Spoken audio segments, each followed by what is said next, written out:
Hello, good evening. My name is Jessica Williams, and I would like to start off by saying thank you to all of my peers and colleagues who are here to show interest in my project and support. My project is titled Reducing Seclusion and Restraint Use in Pediatric Psychiatric Hospitals.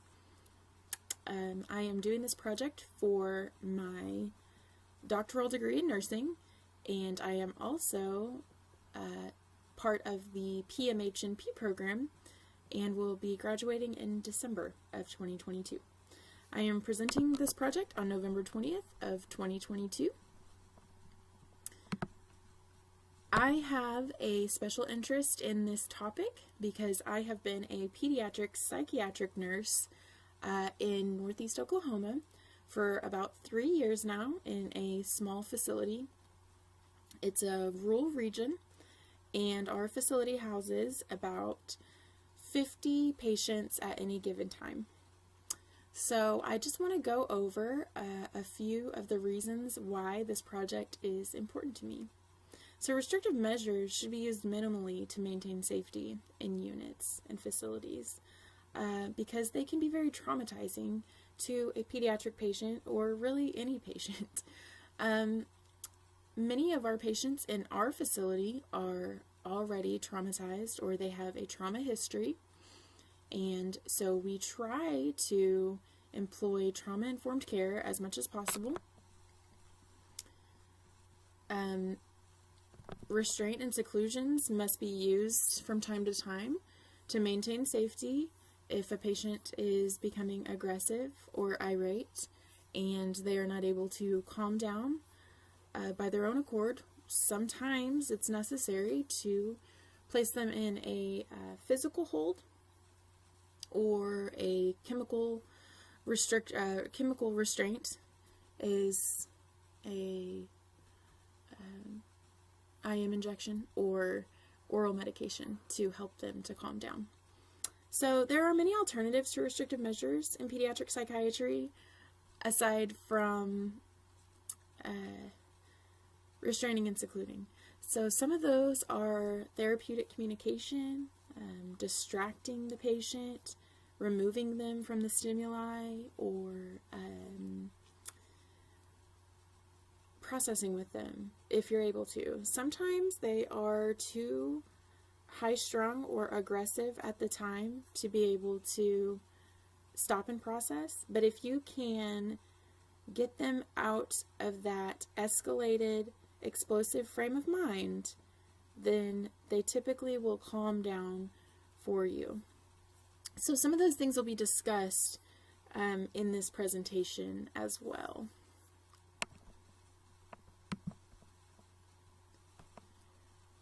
So a little background, I'd like to mention again, I like to emphasize that restraints and seclusions are definitely traumatic experiences, especially for a patient who has been previously traumatized.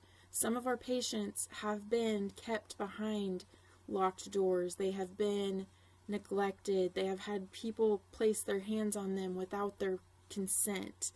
And so all of these things are what we are doing when we are trying to keep our unit safe. However, what it seems like to them is that they are being abused again. And so a physical management can trigger a patient who has been physically abused to think that they are back in that moment of somebody touching them without their consent. A patient being secluded, placed behind a locked door without the freedom to exit that room, may be triggered to think back to a time that they were locked in their bedroom without food or water. So these are traumatic experiences that connect to the traumatic experience of being managed or secluded. High staff-patient ratios affect decision making. The more patients we have to less staff will cause that staff member to be more stressed out. They may not have the time in the moment when a patient is being irate and aggressive. They may not have the time to think through all of the implications to what they are doing. And it may just be a swift decision of We need to get them out of here. We need to get them in seclusion, do what we need to do. So the high staff to patient ratios are very common right now nationwide, especially since COVID. And so we do need to work on our staff to patient ratios as well, but this is part of what has caused this issue. Victims of trauma require consistent and safe care. Security is a huge aspect of trauma-informed care. We need our patients to feel safe and secure at all times, and the minute they start to question that safety or security is the minute they start to trust you less and less, and the less rapport you're going to have with them. It's also been found in the literature that patient processing in times of crisis is actually more effective than a restraint or seclusion. So if a patient is upset about something, a pediatric patient, and you have the time to process with them, they may be able to connect those dots and learn how to do it better next time. Just a little CBT in there. Rather than if it is a swift situation in which they need to be secluded and they go to seclusion and they're in there for, say, 20 minutes to an hour, they come out, they may not have ever connected those dots of this is what happened, this is what went wrong, this is how I can do it better next time. We do debrief with them afterwards, however, it's not enough.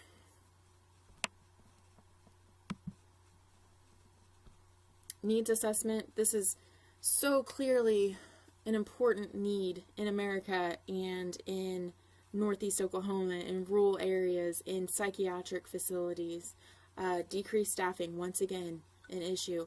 Staff apathy, there are always going to be some staff members who just simply don't have the passion or the frame of mind to try to improve these practices and to make things better for their patients all around. Lack of resources and training. At our facility, we do once a year.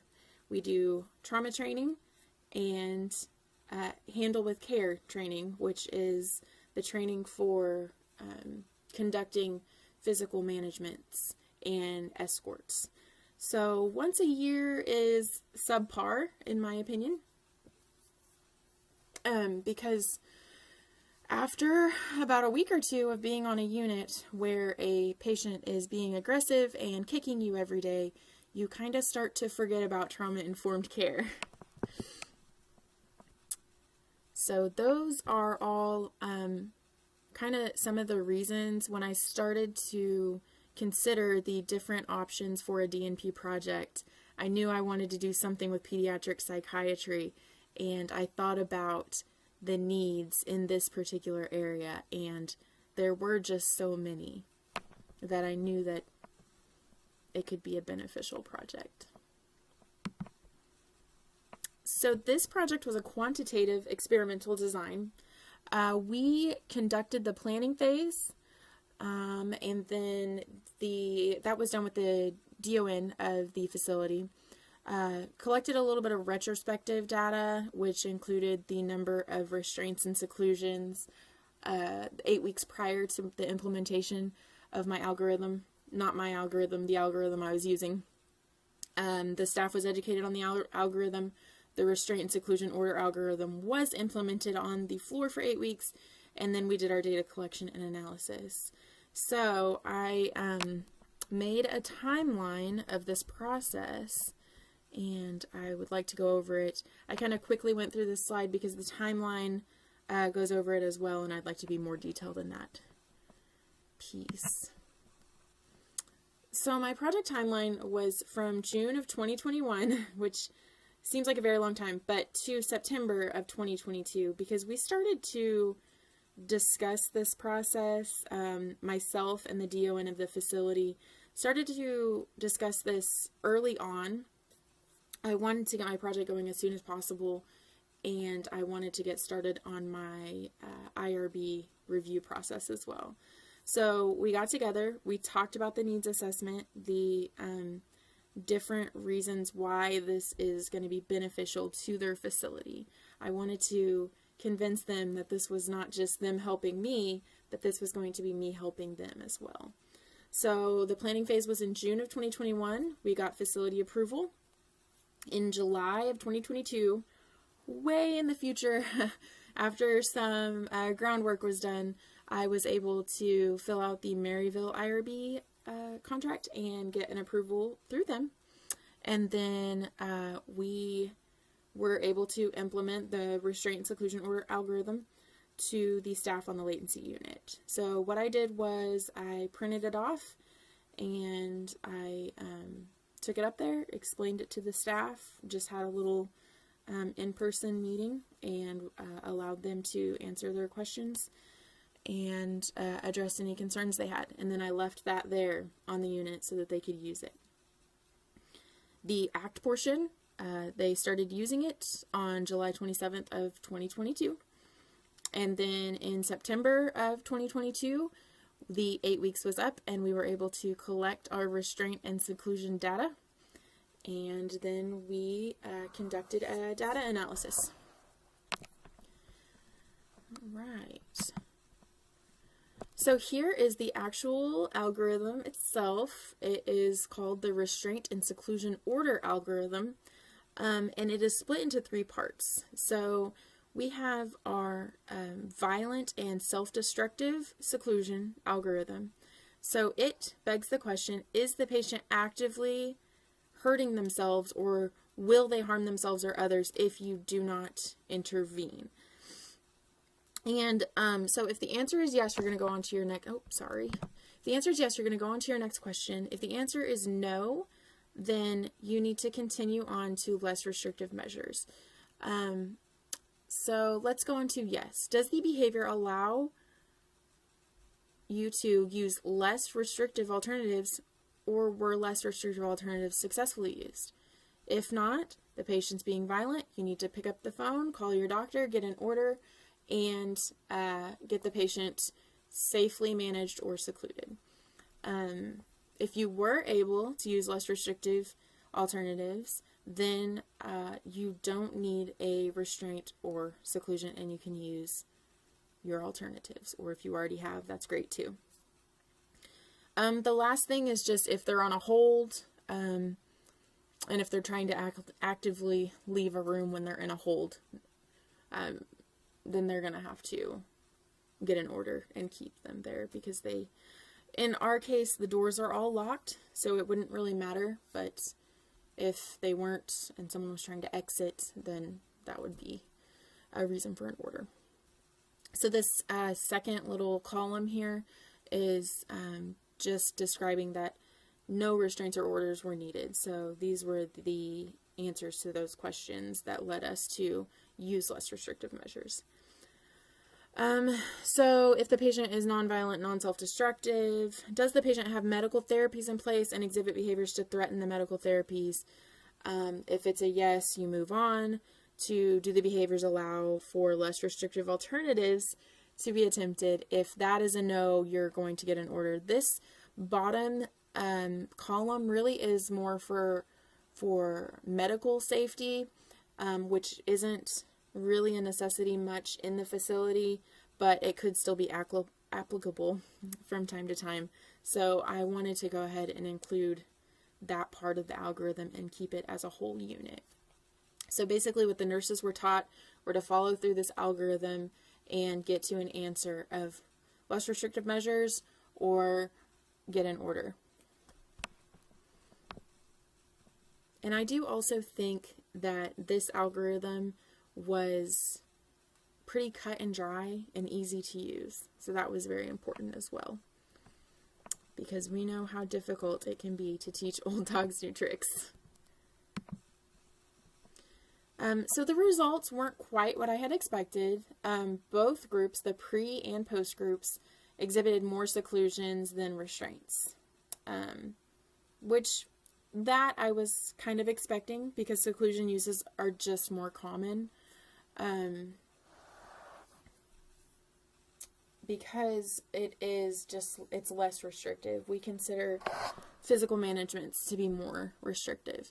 The post RSOA group exhibited more seclusion and restraint occurrences than the pre-RSOA group, and I will get to the explanation of that in a moment.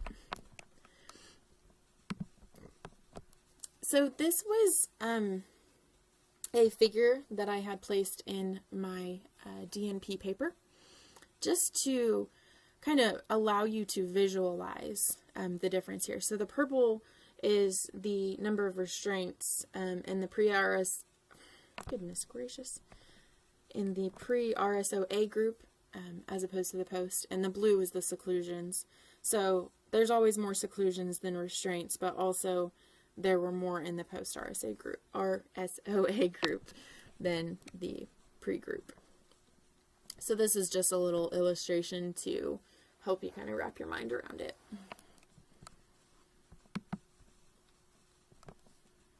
Okay, so I was able to meet with the statistician of Maryville. He is a great resource for anybody who needs help with any statistical testing, statistical analysis, and just explaining maybe what might be the best test to use.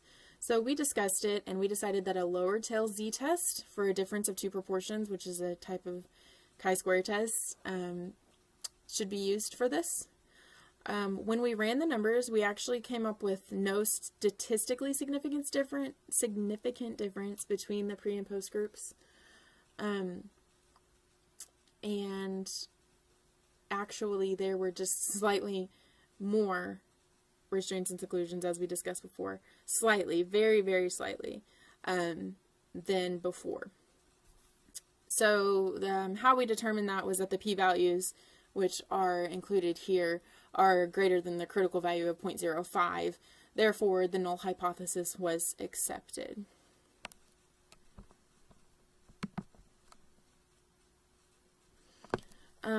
So I want to kind of go in depth with this discussion that even though there was no statistically significant change from the pre and post group, I believe that the project was still of importance because it acknowledged and brought to the forefront the importance of using less restrictive measures.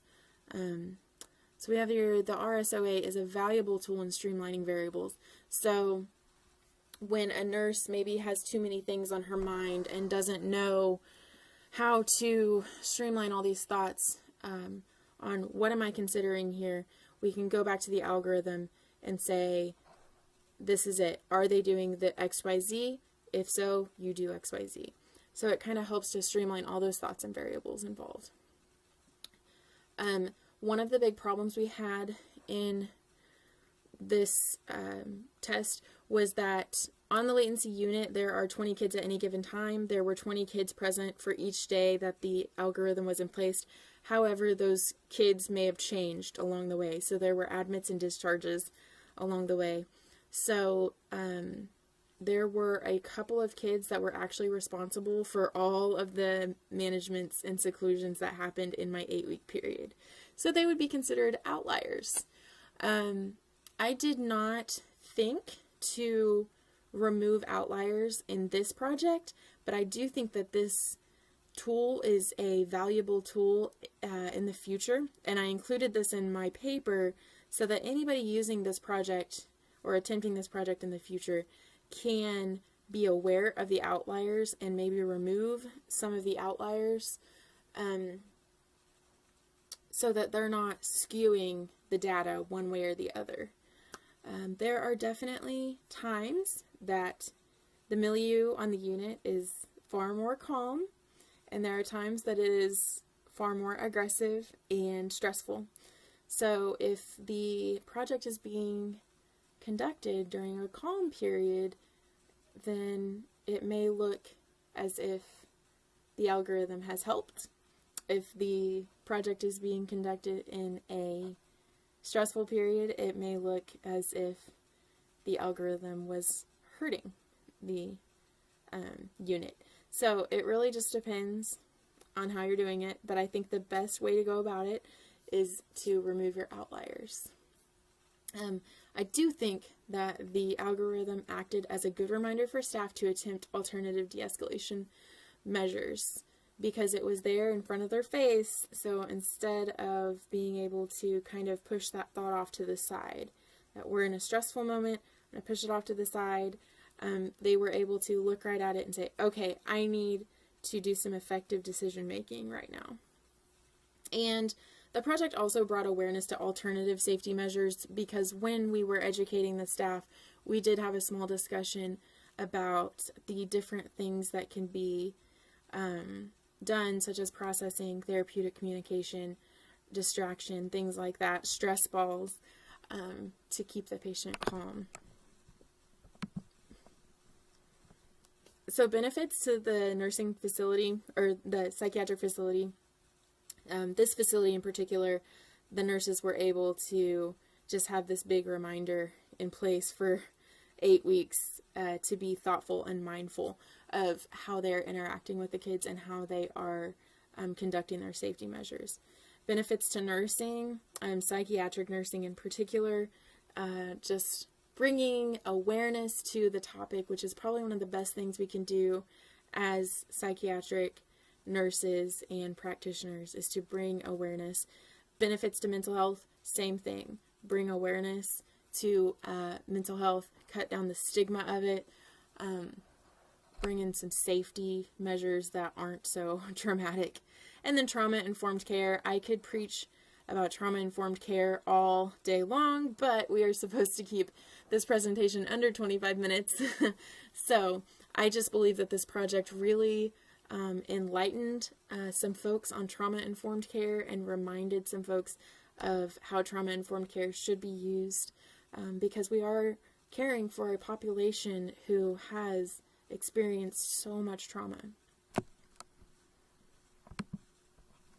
So here are my references, and I do once again want to thank everybody for viewing my project and for supporting me along the way on this DNP journey. I hope that we've all learned a little bit more about restraints and seclusions and alternative measures, and can think about trauma-informed care a little more often. I hope you all have a wonderful night. Thank you.